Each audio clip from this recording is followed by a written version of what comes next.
I loved growing up in El Paso. My mother is a native of El Paso, and her family has lived here for about 120 years. She's a very proud El Pasoan and a very proud Texan.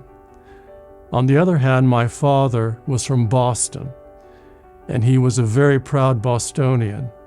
In fact, his older brother, my Uncle Richard, was a professor of applied mathematics at Harvard. And so growing up, I had a very strong Eastern and Western influence in the house, and it made for a very interesting dynamic and family conversation. After graduating from Irvine High School, I went east to college, to Vassar, and I spent my junior year abroad at Trinity College, Dublin. Dublin and Ireland were a revelation to me. The wonderful social and cultural life, but especially the rich and vital literary life of Dublin, for which it's famous.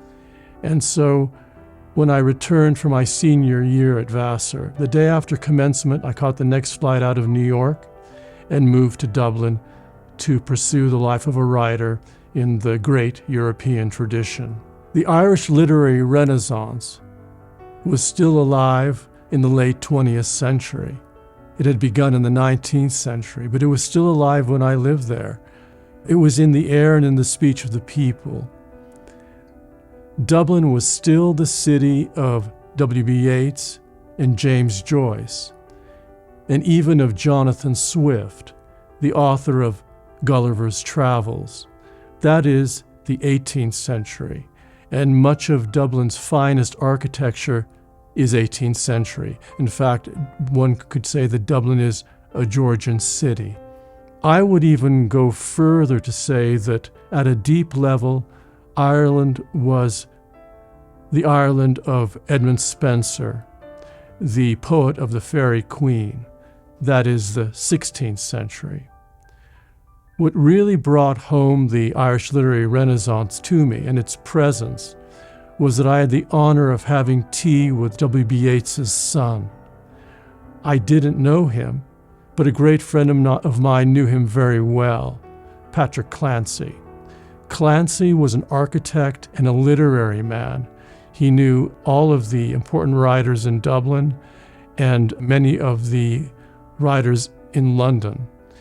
He had done important architectural work in London, and in later life he did a lot of important restoration work in Dublin and preservation work.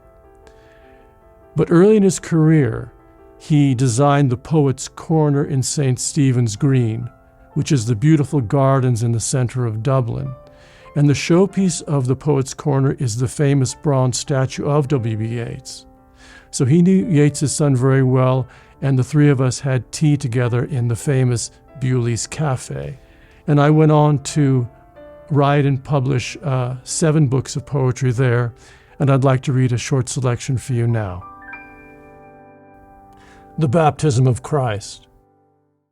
And Jesus went down to the river Jordan, where a great multitude was assembled, men, women, children, the old, the sick, the possessed, rich and poor, Jews and Gentiles, out of the east and west. Some knelt alone. Some turned their minds away from food or sex. Some cared for their own or the infirm. Some did not speak. Some waded in the sunny water, splashing their breasts and faces, the water cool and the stones easy. In the river stood one who had authority, a man who recalled the flood, a man who remembered the Red Sea, a man who baptized with water. John the Baptist had eyes like black pearls and long golden braids crowned with laurel that plucked the river's strings as the man preached, planted like a white pillar in the flowing blue, his face radiant with the Ionic smile. And John the prophet sang to the hills, song flowing off his tongue according to the word of God. Prepare ye the way of the Lord. Make his path straight. Every valley shall be filled, and every mountain and hill shall be brought low. And the crooked shall be made straight, and the rough way shall be made smooth, and all flesh shall see the salvation of God. Enchanted, the wise oaks and the poplars with lofty branches, the soft lime trees and beeches, the virgin laurel, brittle hazels and ash trees, smooth firs and silver birches, sycamores and maples, willows weeping on the streams, fragrant pines, slender tamarisks, chieftain elms, double-hued myrtles and viburnum with royal blue berries, the cedar, the cypress, the pistachio, and the wild strawberry moved at the roots beneath unsettled stones. And all the life of the wild, predator and prey, the wolf and the calf, the lion and the lamb, the unicorn and the birds of the wilderness gathered around the prophet as a church. Then Jesus appeared before John, and he suffered him. And when the Baptist raised Christ out of the holy river, the old world was gone, and the new world was born, the dove lighting upon him. Discobolus. All-conquering sun appears in glory. Stars arrayed in deep, complex space fade before the circle of fire, dawning red gold over the desert sea. Ascending in power, throned in majesty, transcendent in essence, out of nothing generating all that is, transfiguring the human into divinity. Helios. In the spirit of worship, the athlete steps into the supreme temple of light, naked in the brilliance. Attic brow, calm and contemplative. Vision, august and immortal. Virgin soul conceiving in love. Right hand reaching to the horizon of being to possess the beautiful. Graceful is the art of the turn, the balanced motion of the human form in aspiration. The discus soars daedal and dazzling, spinning like a wheel through the air. Higher than dream, swifter than sound, describing the arc of the heavens as angels lift up their voices. Faust the Magician, Scene 1. The covenant I have made is absolute and eternal. My blood is the seal of my damnation. I live without faith and without hope. I have no remorse and no fear.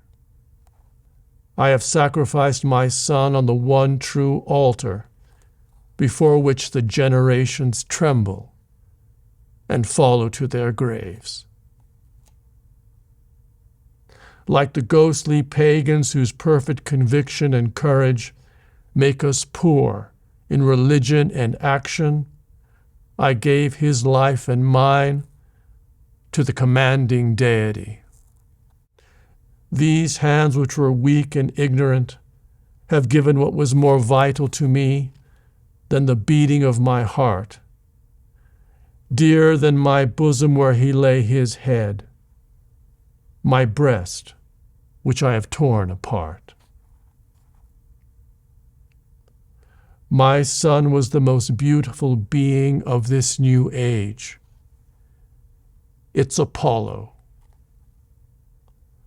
What the Greek envisions in luminous sculpture, what the Italian exalts in marble and fresco, what Dürer draws in the radiance of heaven, contemplating the divinity of his name, I sired in breathing flesh.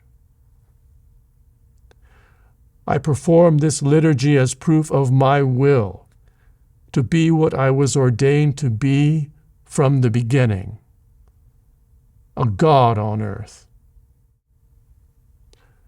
Although I hear hell growling for me with ravenous belly, until the day this mad world burns in the fire of its evil, the apocalypse which my genius will light across the heavens like the sun annihilated in its own glory, and millions across the ages are dragged by the hair, screaming down the throat of Satan, the peak of human knowledge and power, will be Faust. Scene 16.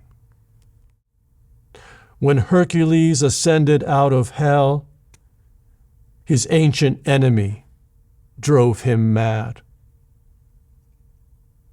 The hero wrestled naked against himself in the blinding glare of cursed Thebes. He bashed the heads of his sons against the wall, and their blood drenched his white body. Then he stood like a great bear, showing his teeth, threatening the cosmos with his mighty club, the starry walls that guard the palaces of the immortal. And Hercules, baited mad, bellowed, I labored for the sins of the gods and the good of man. I shouldered the earth, bearing it firm when Atlas faltered. I defeated the giant wrestler who vomits corruption, the birds whose worms, visible and invisible, march with their diseases, I exterminated.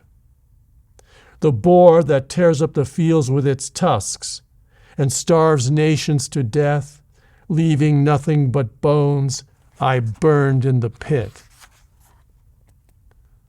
The stables of Augeas, the filth of human stables, I civilized, and the water sparkled. The all-devouring lion of Nemea I strangled, and my side bears the scar of its claw. The hydra whose heads grow back like the trials you inflict on me, I conquered and will conquer again and again. I will batter down your citadel in the heavens as I have risen triumphant over hell, so that creation disintegrates to the blank totality out of which this universal contagion was spawned.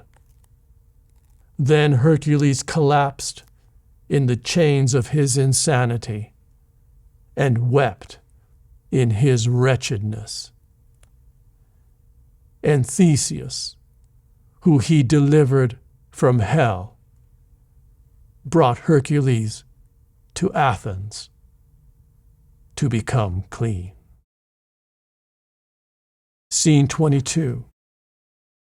Caligula, appear. Let them hate me as long as they fear me. Under your boot, the 7 hills are seething ants, chaotic, dismembered, dead. If only the Romans had one neck to hang them. No monument with sentences in immortal Latin that turn flesh to stone could state all the achievements of your glorious reign, when your judgment reigns like Mars Ultor on the good and evil, the innocent and guilty. I have the right to do anything to anyone. It is a miracle what one man can do in 4 years, only to die at 29 with your vision just dawning. It doesn't matter that they wiped out your blueprint with salt, defiled your palace where you'd run all night screaming for dawn, minced your horse, the leader of the Senate, freed the patriots from the mines, opened the granaries so Rome could eat, dumped your poisons in the sea, killing everything, melted your gold statue and turned your temple to a vomitorium, decapitated the statues of the gods and goddesses crowned with your head. With a nod, every head in this room would come off. The more they suffered, the more they praised you. Kill so that they beg to die. No triumphal arch could make your glory greater when the name Caligula makes Rome small. You were, you are, you will be. There is no antidote for Caesar. Remember the prophecy of Tiberius, for it is the last. I am breeding a viper for Rome and a phaeton to burn the world.